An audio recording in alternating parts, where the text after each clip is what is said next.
Hello folks, how's it going? So welcome to another One Piece review. It's been a while, but here we are with manga chapter 1132.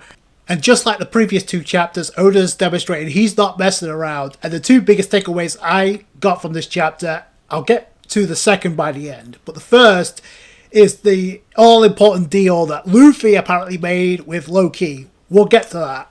But let's move on with the cover page because not a lot went down involving Yamato, Speed, and Tama. You see Oden Castle has been rebuilt, but not too much about the suspect that stole off with the katana. So obviously they got to get that back and figure out who's responsible for the kidnappings. I hope to God we get that revealed soon, because this, as much as I like Yamato, this really is dragging on. Like, okay, like, can we get something of a reveal about who's responsible for this? Or is it going to lead to something much bigger? That's the only two things I can think about right now. But outside of that, not much happened here. This chapter was a completely different story. So we start off with the child, Colon, the same child who asked Shanks to take him with him, much similar to Luffy back in the day. And obviously he got rejected. Now, he sees Dory, you come into the bar for a drink, and he's like, nope, Dory's not, nope, we got another detour, which honestly was probably the better choice, considering this was more of Oda demonstrating the adventurous side of One Piece that we're accustomed to seeing when the Strawhats enter a new island. So that's what this chapter was about. So Colin gets word that Doria Bragi brought a pirate that's just become one of the famous emperors, and we find out that Shanks told them about him, says Straw Hat Luffy, remember that name. So then again, this cuts back to what I said, and I don't know why this was up for debate to begin with, but Shanks has already left, so there's no in or buts about it. He's left. So then we get the Viking ship with Doria Bragi leading the way, and apparently the rainbow is in physical form. We also get a important aspect about the geography of the island, where everything's placed. I love the dynamic here, low key between Robin and Bonnie here. If you've paid close attention, they're about to ride the rainbow literally to Elbaph, which is pretty cool.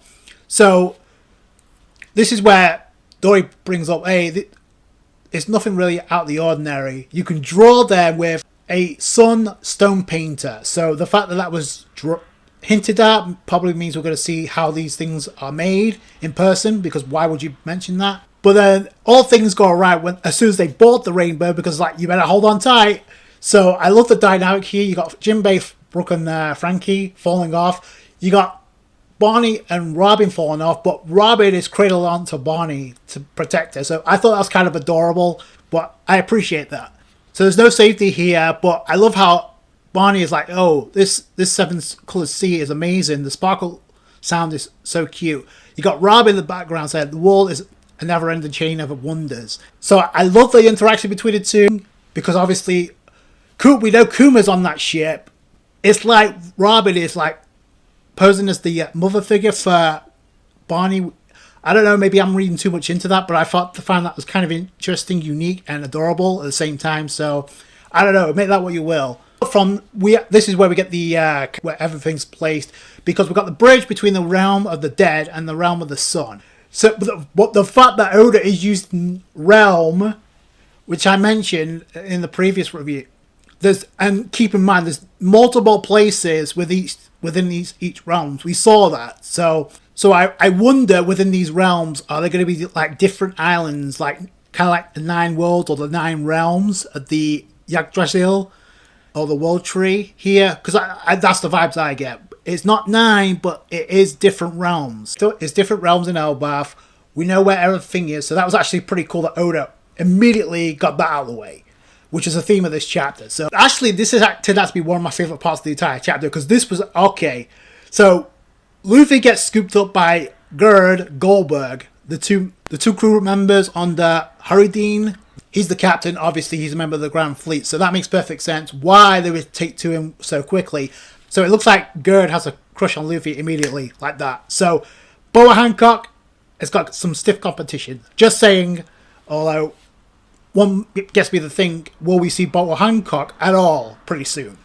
But because remember what she said the last time we saw her, I would not throw out any possibility in this arc, considering number 1 it's the final saga and number 2 it's Oda. So we really don't know what the hell he's thinking going into Elbaph. We don't know. Like there's certain roles that we know is going to come along involving Elbaph, involving certain characters. We now know Luffy's got a role. Robin has a role to reunite with Soul. I'll get to that more on that later. So it's kind of cool. Like Oda flipped the script because now Gerd and Goldberg, despite the fact that they mentioned that they're not too kindly to intruders, Luffy's an intruder, but they're already taken to him very quickly. So they apologize for Rodo's actions, obviously, for making them into puppets in his Lego country. He was trying to do it again, by the way, but we'll get to that. But then then they ask him, okay, so we're sorry about this. And then Goldberg asks Luffy, you just came from the realm of the dead, right? What were you doing down there? And Luffy panics because, number 1, he's shit at lying. And number 2, now we know there's a deal that's been cut between the two, between Luffy and Loki. That's confirmed. So, because we get a panel of Loki saying, remember, our deal is secret, so don't say a word about our meeting. Got it, Luffy? That's going to cause a whole world of problems, no pun intended, for Luffy and the Straw Hats. I'll get to that. But obviously, we got them carrying the Sunny, so obviously one dot connects to another. We got Luffy with the Sunny. We got the Straw Hats on Elbaph that separate from Luffy, reuniting, along with the Sunny. But then we see Rodo, and he's back at it again, trying to kidnap Chopper and Nami. Sanji cuts it off real quick with a tree. Go figure. He kicks the tree down, and it crushes him, literally. But he gets... And it doesn't really matter even if Sanji did anything, because Goldberg and Gerd were coming in. They were coming through with the clutch, and they smashed the living hell out of Rodo. Hopefully he won't be at it again, but he got smashed in the back of the head. Luffy reunites with Sanji, Nami, Luffy's Usopp and Zoro and Chopper. That's another plot point Oda wrapped up in this chapter, along with them fetching them the Sunny. So Sanji goes gaga, but obviously we know it looks like Gerd's got the hots for Luffy, so there's going to become a conflict of interest for Sanji. Because once again, another female has got the hots for Luffy, and Sanji is going to be brokenhearted about it. Remember how he reacted? Especially recently with the remastered Fishman Island arc. Luffy told them he trained an Amazon Lily for 2 years. So yeah, I'm just throwing it out there. So Usopp and Luffy back together. They're like, yes, go for this. We're going to Elbaph, even though they're not technically on there, but they're going to the village. So Gerd actually gives them the directions to go, head straight out of the forest, and from there you'll see some clouds. Take a ride on them, and you'll be at the village, which goes in hand with what happens by the end. And apparently Gerd's given Sanji, Zoro and Nami a ride. They're like, we'll be right behind you. So obviously Chopper, Usopp and Luffy go on ahead. Meanwhile, you got the other group of the Straw Hats coming in on the rainbow, the tree, and again we get geography of where everything's situated. Heaven, Sun, Dead. Heaven's at the top, Sun's in the middle, and Dead's at the bottom where Luffy met Loki. Out of everybody in the group, Robin seems the most excited, which I understand totally. They're saying the landscape stretches as far as the eye can see, and then Robin is like starstruck by this, like, wow. So again, another quirk for Robin. It's like she's taking us all in, which I think is important. We got a huge spread of Elbaph, and it's huge. We actually get a flashback of when Usopp and Luffy are like, you guys, someday I swear I'm going to Elbaph. So I actually thought that was really cool. So Usopp's tearing up because finally he's there. I mean, what comes next depends on Oda, but I'll get to that. But speaking of Oda, he actually gives like narration showcasing Elbaph in full for the first time. Most fail to find words that adequately describe its immense grandeur. It is a sight of such enormity that it stuns all visitors, obviously.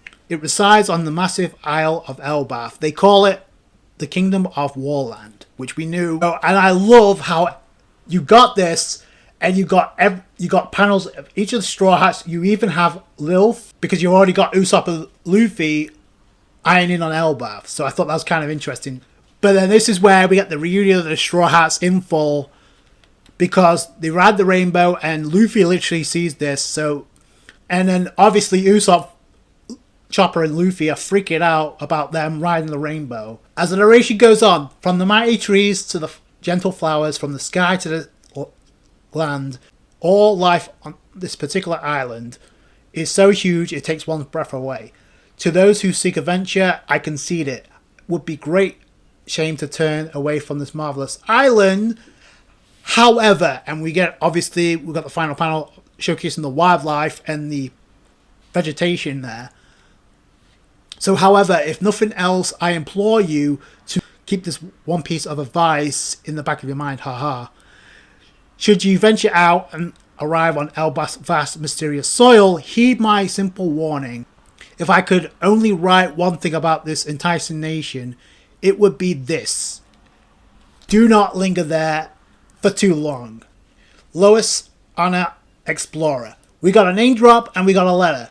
Obviously, the narration is coming from Oda, but the note is coming from Lewis Not. So, what does that mean? Should you venture out and arrive on Elbaph's vast, mysterious soil, heed my simple warning. What's that about? So they can't linger there long, but if you technically, and that's how the chapter ends. So, first off, the pacing from Oda in this chapter was crazy. Like I said, the two biggest takeaways from this chapter were, number one, the deal that was cut with Luffy and Loki. We know that's confirmed. Luffy is trying to hide what he's up to.